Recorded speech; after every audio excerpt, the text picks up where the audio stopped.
Ladies and gentlemen, welcome back to the channel, and if you're on your journey and you are still trying to stop drinking alcohol, or if you've recently stopped drinking, you must ask yourself the 5 questions that we are going to be breaking down in today's video. These questions have got the power to take you from somebody that's struggling, that's fighting, that's resisting alcohol, to somebody that's in complete control, no issues whatsoever, put this problem behind us and get on with things. These questions will blow you away. The only thing I can't do is I can't answer these questions for you. I can give you the questions, I can give you some hints, some ideas, but you're actually going to go and have to get a pen, get a piece of paper, or open up a note thing on your computer now, and you are actually going to have to answer these questions. So this is going to be very actionable, but it's also going to be very insightful, and this is going to be hard. This is not going to be easy. This is going to be an awesome video. Can't wait to share these questions with you guys. And just before we actually get into it, if you want my personal help stopping drinking, and you want to do it with the first principles thinking that I teach in the Sober Clear program, then make sure to click the link in the description to book a call with me. What we can do on that call is we can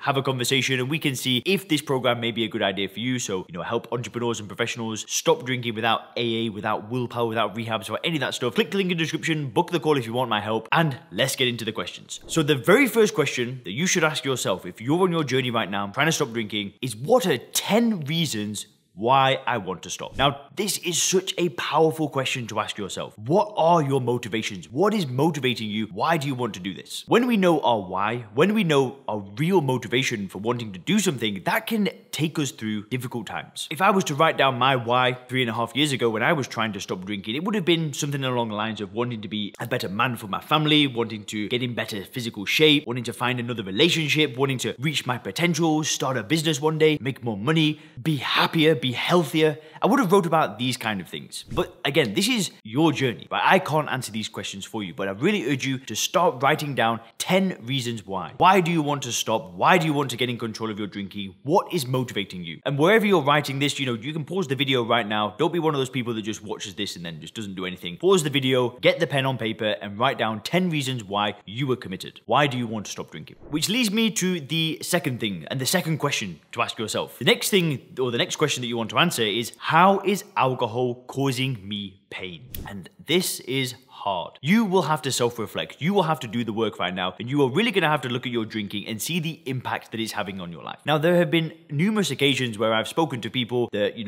they're interested in trying first principles thinking, and we start having a conversation, and I ask them this question. I say, how is alcohol impacting your life? And more often than not, people will say, it's not really having that big of an impact on my life. And then the conversation continues, and then we really learn, I start to learn more about their motivations, and they start telling me how they've had this big business idea that they've had for 5 years, and alcohol is stopping them from doing that. But yet, a few minutes ago, they were saying alcohol's not really causing any problems. Really, if you're drinking alcohol, you're watching this channel, and you're questioning, and you're really looking at your drinking and saying, is this really helping me? It's causing you problems. Now, I know for some people that's painful to look at, and a lot of people aren't willing to do that. I mean, there's a huge alcohol problem out there because people aren't willing to say, how is this really hurting? For me, I would have wrote about that it was making me put on weight. It was making me feel unconfident. I was feeling guilty a lot of the times. I wasn't stepping up in my relationship with my partner at the time. I was spending so much money. I wasn't being a good leader. I would have wrote about these things. I would have wrote about the terrible hangovers that I used to have. The way that it's causing pain for you might be completely different to me, and it probably is completely different. For you, it might be something to do with your children and not setting an example to them. So start writing about the pain that alcohol is causing you, and the more reasons, the better. When you start putting that pen on paper, write as much as you can. Get into as much detail as possible. Because what I'm really getting you to do is look at the situation and just be brutally honest with yourself. If you can write 10 ways alcohol is causing pain, great. If you can write 20, even better. Just put the pen to paper and write.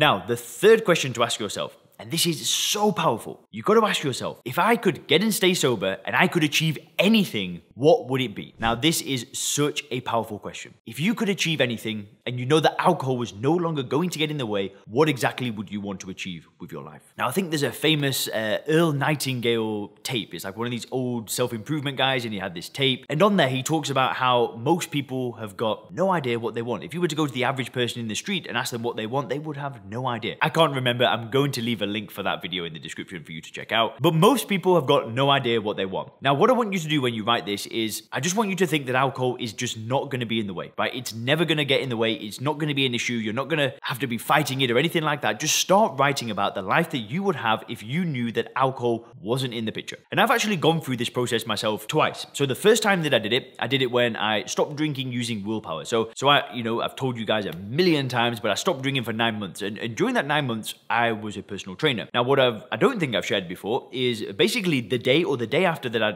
said, all right, F this, I'm not drinking anymore. I started writing what my life would be like. And I wrote about becoming a personal trainer because I would learn this new skill set and I'd learn how to run a business and do all of this stuff. And I wrote about the person that I would become. And I tried to live in alignment with that. I tried to become somebody different, but I really tried to write down what I would achieve if I could achieve anything. And at that time, it was going from working in a restaurant, doing a degree to becoming a self-employed personal trainer was a huge step at the time. And it required a lot of growth and blah, blah, blah. But that was, at the time, that is what I wanted to achieve if I was sober. Now, this time, my dream was to be able to move to Asia to do an online business. And that's what I did, is I had an idea of what I wanted to do if I wasn't going to drink again. And lo and behold, it happened. But that's because there was some level of clarity there when I was early on in my journey. So this question is massive. You might want to write about work, your family, your relationship, where you live. Really flesh it out and put it down on paper and think about what it is that you would achieve if you weren't to drink again. How would life look if things were just perfect? Now, once you've got that, then we've got to go to another level. We're going even deeper. So the fourth question that you want to ask yourself is, what beliefs do I have about alcohol that's holding me back, and how can I overcome these beliefs? Now, if you are on your journey and you've not stopped drinking, or if you've kind of stopped drinking but you're not feeling 100% confident, you're going to have beliefs around alcohol that are holding you back. You might believe that it's helping you in stressful situations, it's helping you relax after a hard day of work. There are beliefs that you will have around alcohol that's really stopping you from saying, I'm done. Because once you've got rid of these false beliefs, these false ideas, this false illusion that alcohol is helping you, you are left with nothing more than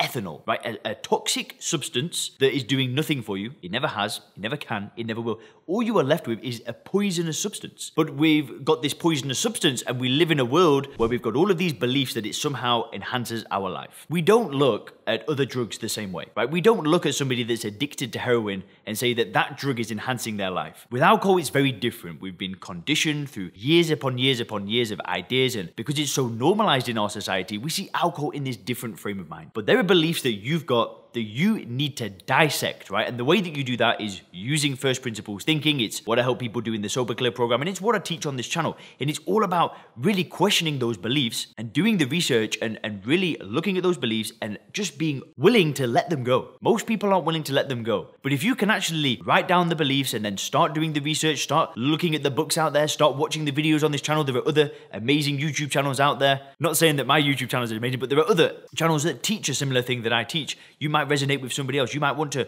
read it in a book. You might want to read it on a blog. But you've just got to be able to question these beliefs and let go of them. Because remember, alcohol is doing nothing for you. Which leads me to the fifth question that you may want to ask yourself is, who can actually help me? Now, for many people, you might not need help. You might be okay doing it alone. But I know for a lot of people out there is they need help. They want accountability, and you can find that accountability with a coach, with a friend, with a family member. For a lot of people, finding accountability and finding help is massive. But you've got to find somebody that you resonate with. If you want my personal help, you can click the link in the description, book a call with me, and we can see if we could work together. But you might resonate with somebody completely different. My message might not hit you the same way that this other person does. Maybe you should go and find somebody else. But I think finding accountability, finding support, and finding a system to follow, doesn't matter what the system is for different people, different things, but finding something that you can commit to, something to follow, some accountability, some kind of help can be absolutely massive. Anyway, guys, hope you enjoyed this video. Have a great day.